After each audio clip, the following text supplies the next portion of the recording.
길을 잃어서 돌아간 적이 있으신지 모르겠습니다. 저는 남아공에서 조하네스버그에서 페리 사람들이 있는 데를 가다가 그 엑싯 하나를 잘못해서 아주 1시간 가까이 돌아간 경험을 가지고 있는데, 우리가 이렇게 좀 곧장 갈 수 있는 길을 돌아가게 되면 저 마음이 편하지 않습니다. 이스라엘의 경우를 보면 400년 동안 종살이를 하다가 그들이 이제 가나안 땅으로 가는 내용이 성경에 나와 있습니다. 그 거리는 약 640km, 마일로 치면은 400마일 정도 됩니다. 자동차로는 7, 8시간, 그리고 어린아이 또 노약자까지 포함해서 약 200만 명을 추산하는데, 그 거리는 한 2달 내지 3달 정도를 가면은 도착할 수 있는 거리인데, 성경에는 이스라엘이 그렇게 금세 갈 수 있는 거리임에도 불구하고 40년이 걸렸다라고 성경은 말합니다. 짧게 갈 수 있는 거리를 왜 그렇게 오랜 기간을 걸렸는가? 거기에 대해서 하나님은 이렇게 그 원인을 말씀하고 계신데, 출애굽기 13장 17절에 보시면 이 백성이 전쟁을 하게 되면 마음을 돌이켜 애굽으로 돌아갈까? 전쟁이 일어나면 마음이 돌아서서 애굽으로 다시 돌아갈까? 출애굽기 2장에 보시면 이스라엘 백성이 고난과 학대로 인하여 하나님 앞에 부르짖었다라고 말씀하고 있습니다. 그들은 애굽을 벗어나기 원했는데 왜 다시 애굽으로 돌아갈까라는 마음을 갖게 되겠습니까? 그 이유는 사람은 힘들고 어려운 환경이라도 시간이 지나면 거기에 익숙해지는 그런 면이 있기 때문입니다. COVID-19이 되어진 처음에 우리는 충격과 또 마음에 많은 불안을 갖고 있었습니다. 그리고 어느덧 2달이 지났는데 우리 성도 여러분은 어떠신가요? 그때 그 마음이 계속 마음속에 유지되고 있나요? 아니면 나도 모르게 점점 익숙해지는, 물론 불편도 있고 불안도 있지만 처음과 비교하면 익숙해지는 면이 우리 삶 속에 들어와 있는지 모릅니다. 오늘 베드로전서의 말씀은 그러한 성도들에게 베드로가 권면한 내용인데, 네로 황제의 박해로 피난가 있고 도망가 있는 성도들이 시간이 지나면서 나도 모르게 그 환경에 익숙해지고 세속화되는 그들에게 오늘 베드로는 베드로전서 1장 13절부터 17절에 보면 다음과 같이 권면하는데, 우리가 이 온라인이기 때문에 그냥 성경이 없이 가만히 앉아서 말씀을 들으면 이렇게 하나로 듣고 흘러가는 그런 위험이 있어서 성경책을 갖다가 펴서 밑줄을 긋고 찾아서 읽는 것이 매우 중요합니다. 1장 13절부터 말씀을 제가 읽도록 하겠습니다. 그러므로 너희 마음의 허리를 동이고 근신하여 예수 그리스도께서 나타나실 때에 너희에게 가져다 주실 은혜를 온전히 바랄지어다. 너희가 순종하는 자식처럼 전에 알지 못할 때에 따르던 너희 사역을 본받지 말고 오직 너희를 부르신 거룩한 이처럼 너희도 모든 행실에 거룩한 자가 되라. 기록되었을 때 내가 거룩하니 너희도 거룩할지어다 하셨느니라. 외모로 보시지 않고 각 사람의 행위대로 심판하시는 일을 너희가 아버지라 부른즉 너희가 나그네로 있을 때를 두려움으로 지내라. 내가 이 현실에 너무 안주하고 또 세속화될 때 베드로는 3가지로 우리가 어떻게 깨어 있는가를 권면하고 있는데, 오늘은 한 가지만 함께 생각하기를 원합니다. 첫째는 뭐냐면 긴장을 풀지 말고 정신을 차려라. 제가 지금 뭐라고 그랬죠? 긴장을 풀지 말고 정신을 차려야 된다.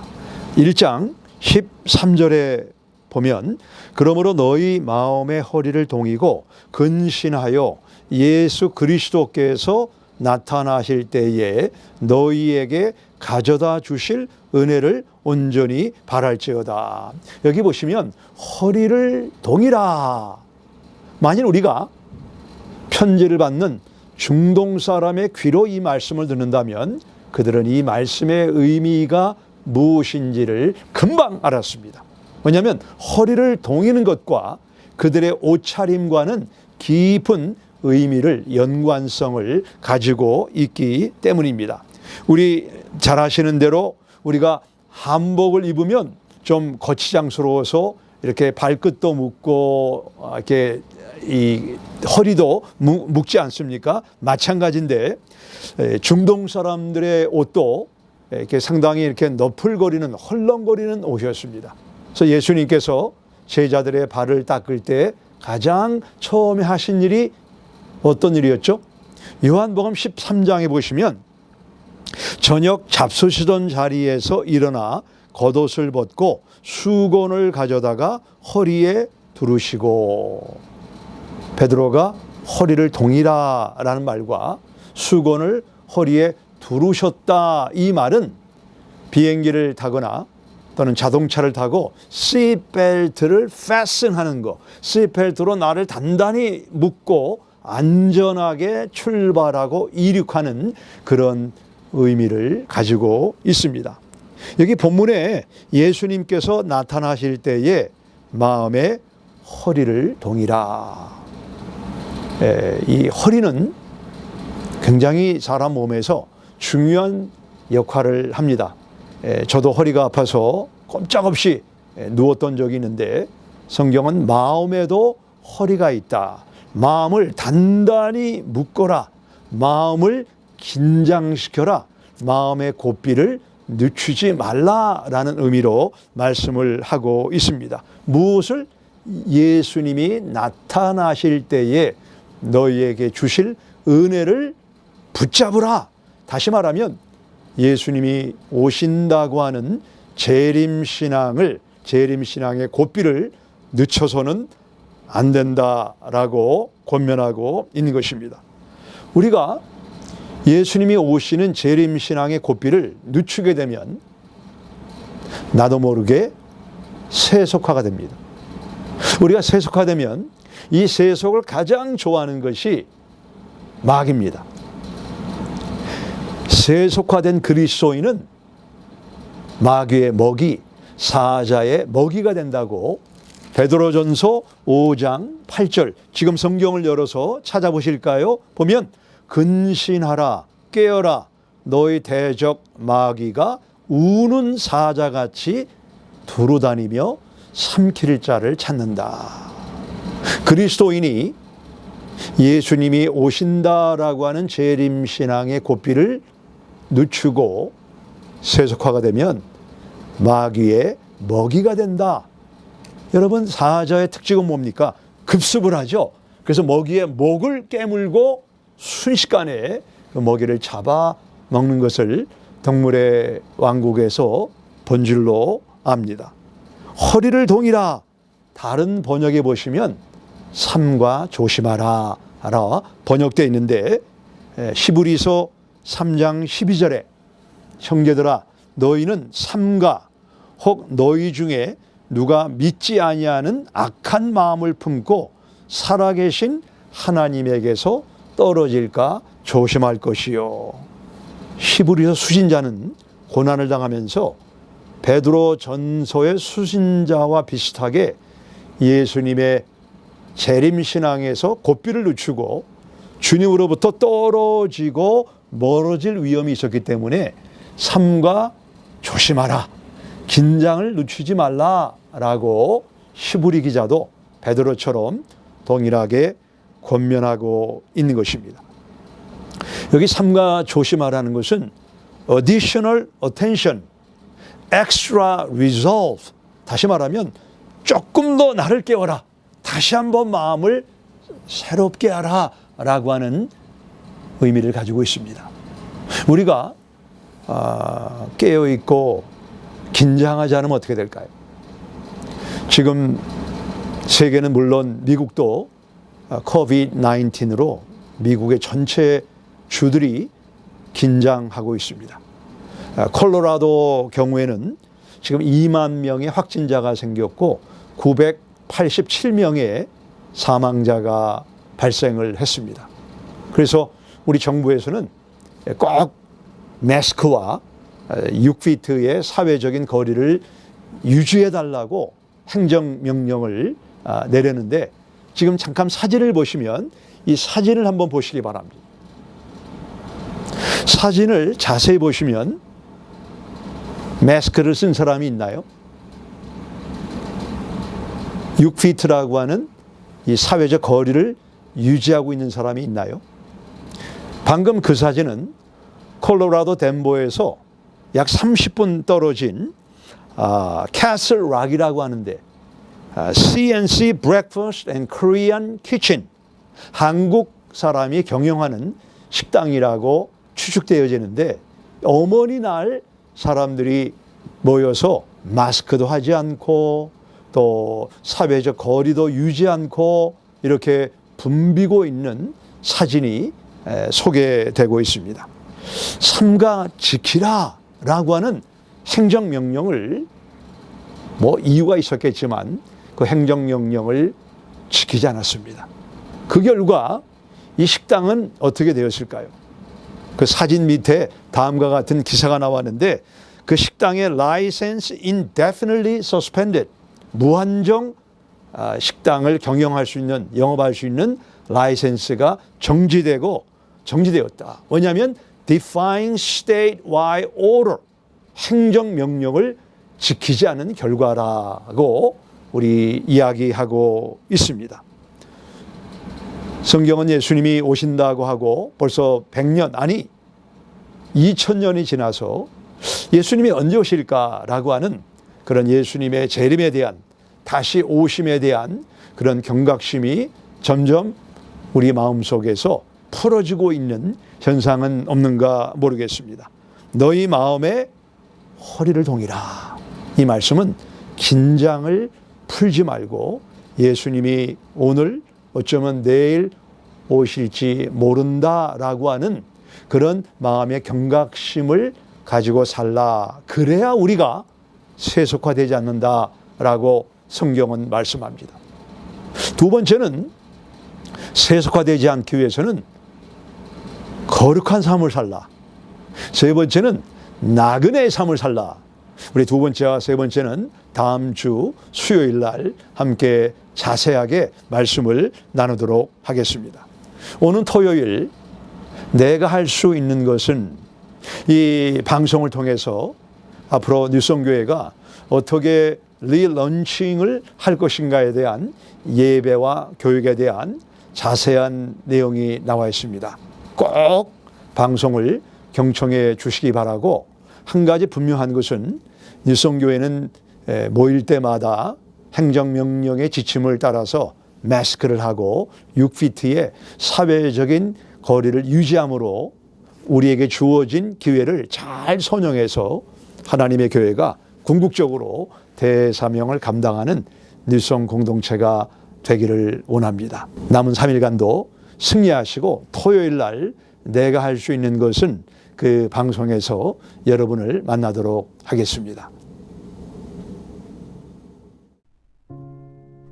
이 시간 교회 공동기도 제목을 가지고 함께 기도하시겠습니다. 첫째로 교회 리오픈 재정상화 과정이 순차적으로 안전히 진행될 수 있도록 함께 기도하시겠습니다.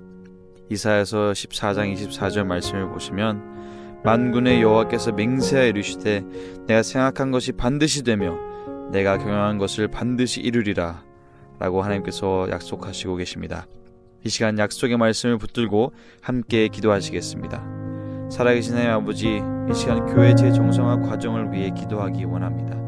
하나님께서 특별한 지혜를 주셔서 교회 재정상화를 준비하시는 분들이 하나님의 지혜로 순차적으로 안전하게 교회 재정상화를 준비할 수 있도록 주여 도와주시옵소서. 그래서 하나님을 찬양하는 찬미 소리가 울려 퍼지고 기도의 소리가 울려 퍼지고 예배를 사모하는 뉴스의 모든 가족들이 다 함께 예배당에서 모여 기도할 수 있는 날이 속히 올 수 있도록 주여 도와주시옵소서. 예수님의 이름으로 기도합니다. 아멘. 두 번째 기도 제목을 가지고 함께 기도하시겠습니다.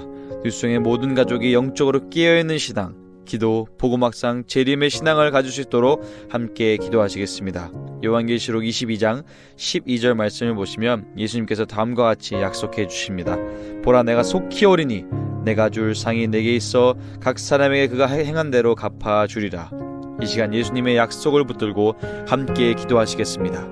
살아계신 하나님 아버지, 이 시간 뉴스의 모든 가족들을 위해 기도하기 원합니다. 특별히 영적으로 깨어있는 신앙, 기도에 힘쓰고 복음 확산에 힘쓰고 예수님의 재림을 늘 기억하면서 최선을 다하는 우리 뉴스의 모든 가족들이 될 수 있도록 주여 도와주시옵소서. 특별히 코비드-19으로 인해 어려운 이 시기에도 소망을 가지고 기도할 수 있도록 도와주시고 만나는 모든 이들에게 복음을 전하려 하는 노력이 끊이지 않을 수 있도록 주여 도와주시옵소서. 예수님의 이름으로 기도합니다. 세 번째 기도 제목으로 함께 기도하시겠습니다. 토요일에 제공되는 내가 할 수 있는 것은 영상이 복음의 도구로 잘 쓰여질 수 있도록 함께 기도하시겠습니다. 로마서 10장 14절 말씀을 보시면 사도 바울은 다음과 같이 고백하고 있습니다. 그런즉 그들이 믿지 않은 이를 어찌 부르리요, 듣지도 못한 이를 어찌 믿으리요, 전파하는 자가 없이 어찌 들으리요. 이 시간 저희 교회에서 제공하는 내가 할 수 있는 것은 영상이 듣지 못한 이들에게, 전파하는 자를 기다리는 이들에게 꼭 필요한 영상이 될 수 있도록 함께 기도하시겠습니다. 살아계신 하나님 아버지, 이 시간 매주 토요일마다 나오는 내가 할 수 있는 것은 영상을 위해 기도하기 원합니다. 주님께서 이 영상을 귀하게 사용하여 주셔서 주의 복음을 들어야 하는 많은 이들에게 잘 전달될 수 있도록 주여 도와주시옵소서. 영상을 제작을, 영상 제작을 위해 힘쓰고 애쓰는 모든 손길을 붙들어 주시고 내 마음 늘 영상 제작에 힘쓸 수 있도록 임할 수 있도록 주여 도와주시옵소서. 함께하여 주시길 원하며 예수님의 이름으로 기도합니다. 아멘.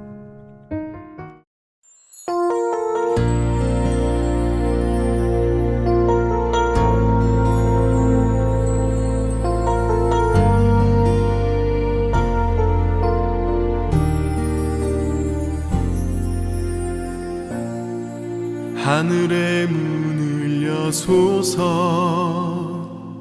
이곳을 주목하소서. 주를 향한 노래가 꺼지지 않으니 하늘을 열고 보소서. 이곳에 임재하소서. 주님을 기다립니다. 기도의 향기가 하늘에 닿으니 주여 임재하여 주소서.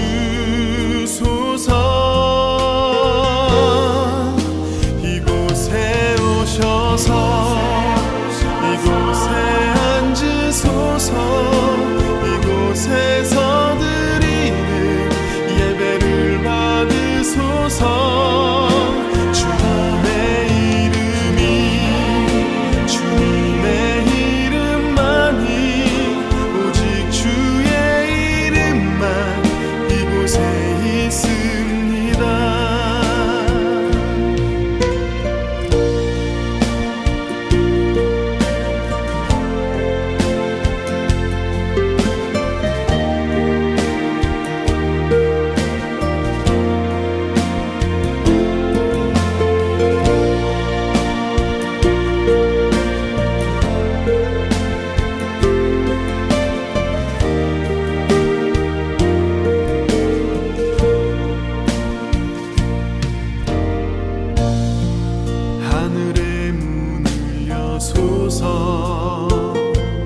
이곳을 주목하소서.